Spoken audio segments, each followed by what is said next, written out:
తాకట్లో ఉన్న మీ బంగారాన్ని విడిపించి ఆ రోజు ఆన్లైన్ రేటుకి కొంటాం. Sharma gold company. వాగర్థావివ సంపృక్తౌ వాగర్థ ప్రతిపత్తయే జగతః పితరౌ వందే పార్వతీ పరమేశ్వరౌ. ఆదిత్యాయ చ సోమాయ మంగళాయ బుధాయ చ గురుశుక్ర శనిభ్యశ్చ రాహవే కేతవే నమః. శృంగేరి జగద్గురు పీఠాధిపతులకి కంచి పీఠాధిపతులకి నమస్కారములు తెలియజేసుకుంటూ కార్యక్రమాన్ని ప్రారంభిద్దాం. ద్వాదశ రాశులకు సంబంధించి 1 జూలై నుంచి 15 జూలై వరకు వివిధ రాశుల్లో జన్మించినటువంటి వారికి ఏ విధంగా ఉండబోతుందో తెలుసుకునే ముందు గ్రహ సంచారం గురించి తెలుసుకుందాం. వృషభ రాశిలో శుక్రుడు, అలాగే మిథునంలో రవి గురువు, కర్కాటకంలో బుధుడు, సింహంలో కుజ కేతువు, అలాగే కుంభంలో రాహువు, శని మీనంలో 13 జూలై నుంచి శని వక్రీకరించే స్థితి పొంది ఉంటాడు.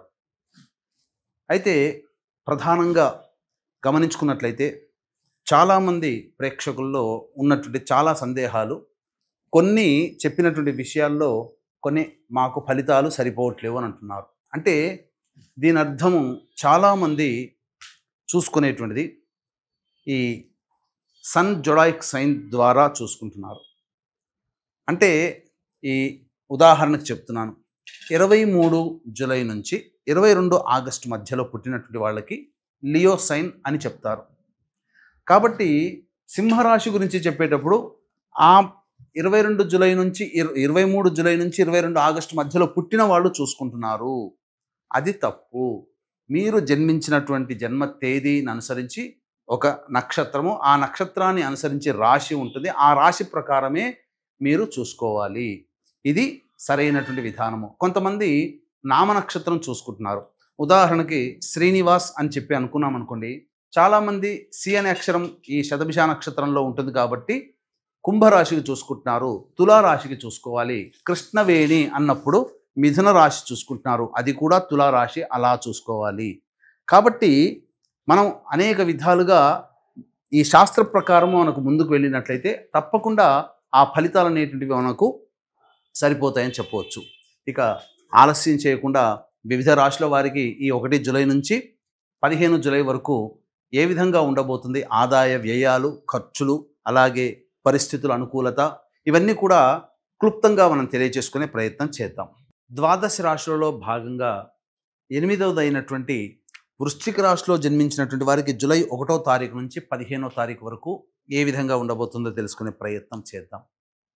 ప్రధానంగా ఈ యొక్క వృశ్చిక రాశి వారికి శుక్రగ్రహ సంచారము అనుకూలంగా లేదు.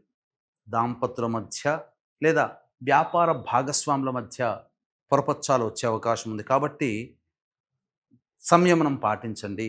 ఇతరులతో కానీ లేదా మీ పని కోసం ఇతరులతో ఎవరితో కలిసి పనిచేస్తున్నా వారితో మీరు ప్రేమపూర్వకంగా మాట్లాడే ప్రయత్నం చేయండి.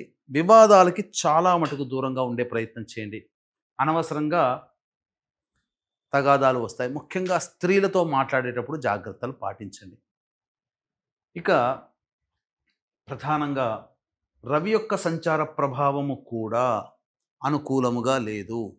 కావున వృశ్చిక రాశి వారికి కాస్త ఆందోళనకరంగా ఉంటుంది. చేస్తున్నటువంటి వృత్తిలో కానీ, ఉద్యోగంలో కానీ, వ్యాపారంలో కానీ కొంత నష్టములు జరిగే అవకాశం ఉంటుంది. కాబట్టి జాగ్రత్తలు పాటించండి. గురువు కూడా అనుకూలంగా లేడు. ఈ కారణం చేత ధనాన్ని కోల్పోయే అవకాశం ఉంటుంది. లేదా మీ దగ్గర ఉన్నటువంటి ధనాన్ని ఎవరైనా అప్పుగా అడిగితే ఇవ్వకండి, అది మళ్ళీ తిరిగి రాదు. సమయము, గ్రహాలు అనుకూలంగా లేవు. ఇక చూసుకున్నట్లయితే బుధుడు కూడా అనుకూలంగా లేడు. తండ్రి తరపు వారితో విభేదాలు వచ్చే అవకాశం ఉంటుంది. సౌఖ్యము తక్కువగా ఉంటుంది. ఏ పని చేసినా కలిసి రాకపోవడం, ముఖ్యంగా వ్యాపార విస్తరణ లేదా పెట్టుబడులకి ఈ సమయం అనుకూలంగా లేదు. కాబట్టి వృశ్చిక రాశి వారికి జాగ్రత్తలు పాటించండి. బుధుడు కూడా అనుకూలంగా లేడు. ఇక మూలిగే నక్క మీద తాటిపండు పడ్డట్టుగా ఈ కుజకేతువులు కూడా దశమ స్థానంలో సంచార ప్రభావము. ఇది ప్రధానంగా మీకు కోపతాపాలని తెచ్చిపెట్టే అవకాశం ఉంటుంది. అనవసరంగా చిన్న విషయానికి కూడా ఎక్కువగా రియాక్ట్ అవ్వడము, తద్వారా చాలా మటుకు సమస్యలు కొని తెచ్చుకుంటారు. ఉద్యోగములో ఈ కుజకేతు గ్రహ సంచార ప్రభావం వలన ఉద్యోగ భద్రత అనేటువంటిది ఉండదు. నిరుద్యోగస్తులు జాగ్రత్తలుగా ఉండాలి. ప్రయత్నం చేసి ఓడిపోయాము, విసిగిపోయాము అనే ఆలోచనని పక్కపెట్టి ధైర్యముతో ఆత్మవిశ్వాసంతో ముందుండే కాలం మన కోసమే మంచిదిగా ఉన్నదనే భావన చేసుకుంటూ ఉండండి. ఎందుకంటే కాలం కలిసి రానప్పుడు ప్రయత్నం చేసినా విఫలమే. అలాగే చూసుకున్నట్లయితే రాహువు కూడా చతుర్థ స్థానంలో స్థితి పొంది ఉండడం, ఇది కూడా అంత యోగదాయకమైనటువంటి పరిస్థితి కాదు. కాబట్టి శని భగవానుడికి చూసుకున్న పంచమ స్థానంలో శని సంచారం చేస్తున్నప్పటికీ కూడా 13వ తారీఖు నుంచి వక్రీకరించినటువంటి శని ప్రభావము చేత, అంటే దాదాపుగా 9వ తారీఖు నుంచి దీని ప్రభావం మొదలవుతుంది. శని కూడాను అర్ధాష్టమ శని ప్రభావాన్ని కలగచేస్తాడు. వృశ్చిక రాశి వారికి అర్ధాష్టమ శని దోషం పోయింది అని అనుకుంటారు. కానీ జూలై 13 నుంచి ఆగస్టు, సెప్టెంబర్, అక్టోబర్, నవంబర్ దాదాపు 4 నెలల పాటు కూడా ఈ శని ఈ యొక్క అర్ధాష్టమ శని ప్రభావాన్ని కూడా కలగచేస్తాడు. ఏ తర్వాత చెప్పొచ్చేది ఏమిటంటే, అసలు ఎటు చూసినా ఈ వృశ్చిక రాశి వారికి ఈ జూలై 1 నుంచి 15వ తారీఖు వరకు గ్రహాలు అనుకూలంగా లేవండి. కాబట్టి జాగ్రత్తలు పాటించండి. ఈ సమయంలో మీ జాతకరీత్యా సమయం అనుకూలంగా లేదు, గోచార రీత్యా. కాబట్టి ఎటువంటి నిర్ణయాలు తీసుకోకపోవడమే చాలా మంచిది. జాతకంలో ఎంతో గొప్ప యోగం ఉంటే తప్ప సాధారణంగా ఉండదు. ఇక సాధారణంగా ఉన్నటువంటి వ్యక్తుల పరిస్థితి గోచారం కూడా అనుకూలంగా లేని కారణం చేత జాగ్రత్తలు పాటించాలి. నవగ్రహాల యొక్క అనుగ్రహం సంపూర్ణంగా పాటించాలి. ఇక ఈ రాశిలో జన్మించినటువంటి మహిళలు ప్రధానంగా తమ గౌరవాన్ని కోల్పోతారు. మిమ్మల్ని గౌరవించిన చోటే అవమానాలు ఎదుర్కోవాల్సినటువంటి పరిస్థితి ఎదురవుతుంది. ముఖ్యంగా ధనపరంగా సమస్యలు, అప్పు తీసుకున్న వాళ్ళు మళ్ళీ తిరిగి అప్పు ఇచ్చేటువంటి పరిస్థితి ఉండదు. వృధా కాలయాపన, మీ శ్రమ వృధా అవుతుంది తప్ప స్త్రీలకి ఎటువంటి ఉపయోగము ఈ యొక్క రాశిలో జన్మించినటువంటి వాళ్ళకి 1వ తారీఖు నుంచి 15వ తారీఖు వరకు లేదు. కాబట్టి ఏతావాత చెప్పొచ్చేది ఏమిటంటే, ప్రధానంగా ఈ యొక్క రాశిలో జన్మించినటువంటి యువతీ యువకులకి వివాహ ప్రయత్నాల్లో ఆటంకాలు ఎదురవుతాయి. కాలం అనుకూలంగా లేదు. కాబట్టి మంచి సమయం కోసం వేచి చూడండి. సంతానపరంగా అనుకున్న గురువు కూడా అనుకూలంగా లేని కారణం, సంతాన స్థానం మీద ఈ కుజగ్రహ వీక్షణ ఉండడం, ఈ కారణం చేత గర్భధారణ కలిగినటువంటి మహిళలు వైద్యుల యొక్క సలహాలు, సూచనలు పాటించాలి. లేకపోతే ఇబ్బందికర పరిస్థితులు ఎదుర్కోవాల్సినటువంటి పరిస్థితి. అయితే కొత్తగా వివాహమైనటువంటి వాళ్ళు ఈ సంబంధించినటువంటి సంతానానికి సంబంధించినటువంటి ప్రయత్నాలు మానుకోవడమే చాలా మంచిది. ఇక అన్ని విధాలుగా చూసుకుంటే ఏ గ్రహం కూడా అనుకూలంగా లేని కారణం చేత ధైర్యంగా ముందడుగు వేస్తూ దేవతా అనుగ్రహాన్ని పొందే ప్రయత్నం చేయాలి. ఇక్కడ గుర్తుపెట్టుకోవాలి, గ్రహాలు అనుకూలంగా లేనప్పుడు దేవతానుగ్రహాన్ని పొందితే గ్రహాలన్నీ కూడాను అనుకూలంగా ఉంటాయి. అట్లీస్ట్ చెప్పాలి అని అంటే ఇచ్చే అశుభ ఫలితాల శాతం తగ్గుతుంది. తద్వారా చాలా మటుకు బయటపడతారు. ఈ దైవానుగ్రహాన్ని అందరికీ అందించాలనేటువంటి ఒక సదుద్దేశంతో ఈ ఆషాఢమాసం నవరాత్రుల సందర్భంగా మీ జాతకరీత్యా కలుగు విద్య, వివాహ, ఉద్యోగ, దాంపత్య, అనారోగ్య సమస్యల నివారణకి, అలాగే ఉద్యోగ సమస్యలు, శత్రు సమస్యలు, కోర్టు సమస్యలు, గృహ సమస్యల నివారణకి 9 వారాహి దేవతల యొక్క హోమాలతో పాటుగా మేష, మిథున, కర్కాటక, సింహ, కన్య, వృశ్చిక, ధనస్సు, కుంభ, మీన రాశుల్లో జన్మించినటువంటి వారికి శనిదోష పరిహారార్థమై శనీశ్వర హోమాలు అనేటువంటివి జూలై 5వ తారీఖు రోజున సాయంత్రం 7 గంటలకి ప్రారంభమవుతాయి. కావున జూలై 5 సాయంత్రం 5 గంటల లోపల గోత్రనామాలు నమోదు చేసుకోవచ్చు. ఈ కార్యక్రమంలో నమోదు చేసుకున్నటువంటి వారికి శక్తిపాతము చేయబడినటువంటి శంకరంగలి మాలని మీకు ఇవ్వడం జరుగుతుంది. ఇక జూలై 1వ తారీఖు నుంచి 15వ తారీఖు వరకు రోజువారీ కార్యక్రమాల్లో ఏ విధంగా ఉండబోతుందో తెలుసుకుందాం.